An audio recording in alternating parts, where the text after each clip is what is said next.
This is not going to help. Let's be very clear about that. This move by Democrats underway right now to impeach and remove the President of the United States with 7 days left to go in office is unfair. It's unhelpful. It's hypocritical when you look at the charges and what they're saying. This isn't based upon, and you have to be very clear. You have to really look at what's happening because they're going to misdirect you. They're going to lie to you. This is not based on just Trump using rhetoric and saying things about the election that were not true. This is about insurrection, incitement to insurrection, they say. That's what they're really going after Trump for. They are claiming that the President of the United States told that mob on Capitol Hill to ransack and attack the United States Capitol while it was certifying the election. Now, you can go back yourself, look at the transcript or watch the speech on video that Trump gave. He did not say that. That's just not true. They can keep repeating this as much as they want. They can claim that Trump was, the head of this terrorist organization that tried to seize the Capitol. He never said anything that you could claim in a court, for example, reasonably would lead someone to acts of imminent violence. And that's what incitement would have to be. Now, let's also remember, if the new standard we're to operate under is that politicians who say reckless and untrue things are responsible for the acts of any person who acts upon what they're saying on their own accord and breaks the law, we got a lot of Democrats who need to be locked up for incitement to riot over BLM because they were telling the public constantly that police officers are racists who murder people, who murder unarmed black men for no reason other than their own bigotry and disgraceful soul, right? That's it. That's what their line, the foundation of Black Lives Matter is built upon a lie that cops kill unarmed black men without consequence routinely and systematically in this country.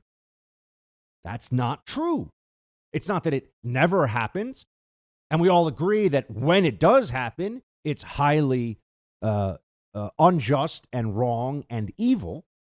But to impugn all the almost million law enforcement officers in this country, police officers, to impugn them over this and to suggest that this is widespread, it is a part of the system and therefore everyone within the system is tainted by it, is a lie. We have 330 million people in this country, and you have less than 100 unarmed black men shot in recent years. When you look at the statistics, that is a very, very small number. Every single one of those, when it's an unjust shooting, is a tragedy. But the Democrats lie about this all the time. And it has resulted in not one, but hundreds of riots and violent incidents and destruction of property and police officers being executed, being murdered in their cars. That's the result of the rhetoric that is deployed routinely by the left. So we've got to take this piece by piece. If you're telling me that Trump is responsible for the violence that came from a small group compared to the overall group of protesters in D.C., right? It was perhaps a couple of thousand, and we estimate at least 100,000. People say a lot more, who knows, protested lawfully in D.C., 2,000 or so. We don't have exact numbers here, but they made a horrible, egregious error and should be punished for it. But you'll notice I'll say that even though I know it upsets a lot of people who agree with me on a whole lot of things politically, but I truly believe that this is a moral question. The left, the Democrats, when it comes to BLM and Antifa, They will not treat it as a moral question. They will treat those riots and that violence as a question of political expediency. And they will excuse it. They will downplay it. They will ignore it. They will, quote, mostly peaceful protest it. That's what they do. So now we're supposed to take lectures from them about incitement. I mentioned to you that there was a Bernie Sanders supporter who tried just a few years ago to murder the most conservative members of Congress he could find. He tracked them down. He scouted out the location. And with a semi-automatic rifle, he almost killed Steve Scalise. He hit him. He tried to kill Senator Rand Paul. He was an avowed Democrat and a Bernie Sanders supporter who was yelling, "This is for health care." Now, you can say, and I would say this is fair, Bernie Sanders did not tell anyone to go engage in violence. But Bernie Sanders, along with the Democrats, routinely say things like Republicans don't care about the poor. They don't care about people dying from lack of health care. Well, if somebody really believes that and they decide that they're going to make that a moral question, if they think that that's true, that Republicans really don't care if people die in agony because of lack of access to health care, because Republicans are so greedy and hate the poor, whatever nonsense leftism they're going to spread about this. There will be individuals who decide to take violent action. We don't hold Bernie Sanders responsible for that, do we? That's exactly what's being done to President Trump. Look, the rhetoric about the election went too far. If you're going to say, I won, you have to be able to prove it. Joe Biden, as of what we've seen recently, it's not even as of today, Joe Biden has won the election. Full stop. Who knows what the future will bring? Maybe we'll find out more information. Joe Biden won this election. And Trump went too far in the claims about how it wasn't even just that there was some fraud and we're going to find it. It was a landslide for Trump. That's what he was saying. Now, we can criticize that, and I know there's a tremendous disappointment for Trump personally, as well as for all of his supporters around this. There was disappointment for me. I feel what you are feeling with regard to the sense of loss for the future of the country that we're now going to have a Biden administration that I think is going to make everybody less free, poorer, more divided, more angry. I think this will be bad. But I do respect the system that we have. And once you start saying, well, I don't care anymore, Buck, we got to get rid of this or overthrow this, understand what you're really talking about. That's a grave step. And we are not there. We can still work within the system we have. I implore you, please, everyone out there listening all across the country, and there are a lot of you, don't give up hope. And don't forget who you are. We will work within this system. I'm seeing these stories about, armed protests the day before the inauguration. I know that you can tell me about what happened at Trump's inauguration. I'm quite aware of it. They burned that limousine in the streets, anarchic riots. That's disgusting. It's awful. It's wrong. We are not them. Now, if people are going to peacefully and lawfully protest, of course, fine. I get it. Support it. But I start seeing this change in the rhetoric. This is not what I remember from the Tea Party of we're all going to show up and have our voices heard. There's another element that's entering into this where people are suggesting we have to abandon the system. And that's not, I strongly disagree. And I think that's a very dangerous and destructive path. So there should be we should not allow that. And let me just tell you this right now. The Democrats are coming into power. You know what would help them further suppress speech and freedom more than anything else? If a few idiots really cross the line again.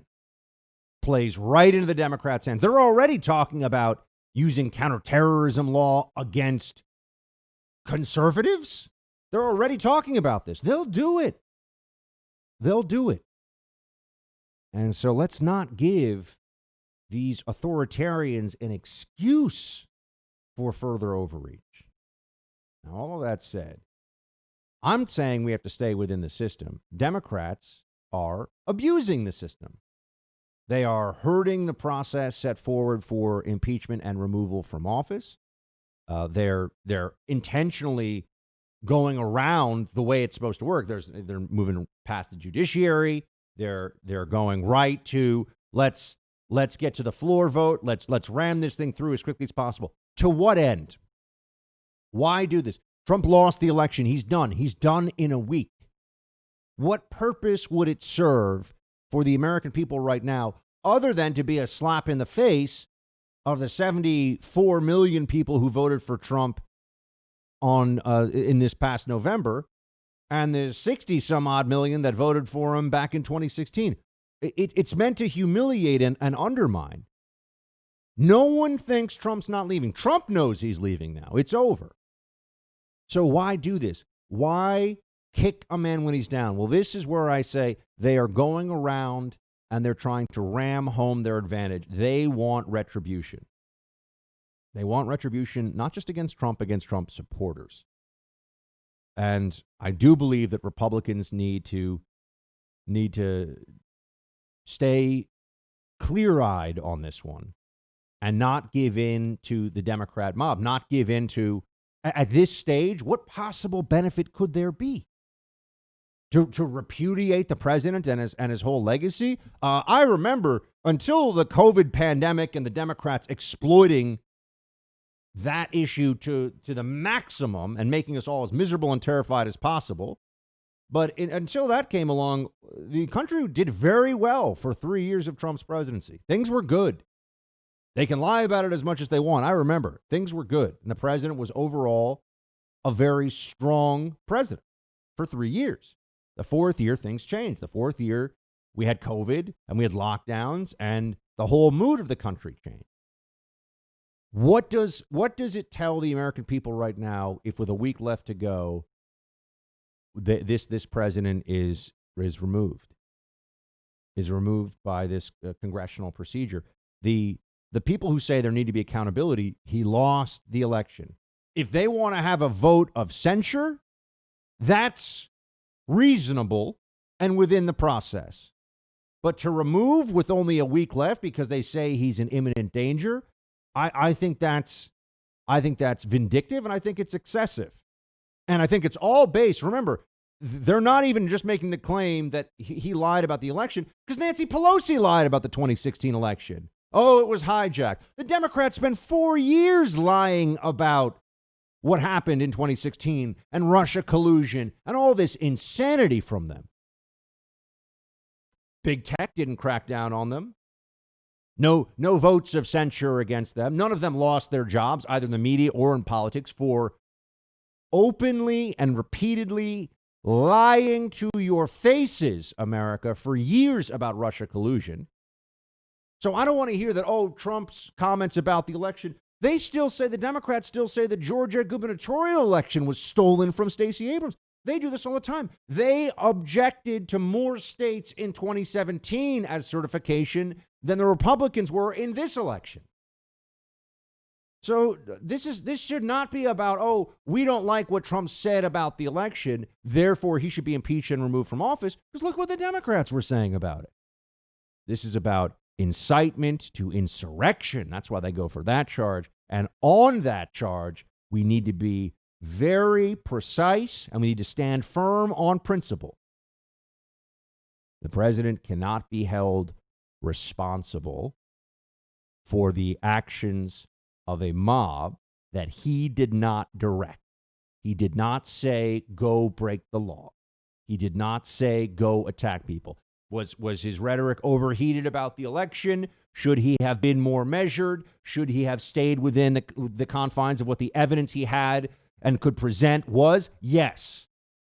But is he directly responsible for the riot in Capitol Hill? That's if we make that connection, there are Democrats who have lots more riots and violence and deaths, including deaths of police officers, to answer for because of the incitement of the BLM and Antifa mobs we've seen in the last 12 months. That's the truth. There is no good reason to remove the president from office right now. He's gone in a week. Hey, Team Buck, thank you so much for watching The First on YouTube. If you like this video, please click that little thumbs up button so then it will log as liked. And also, if you want to see more great content from The First, please click subscribe.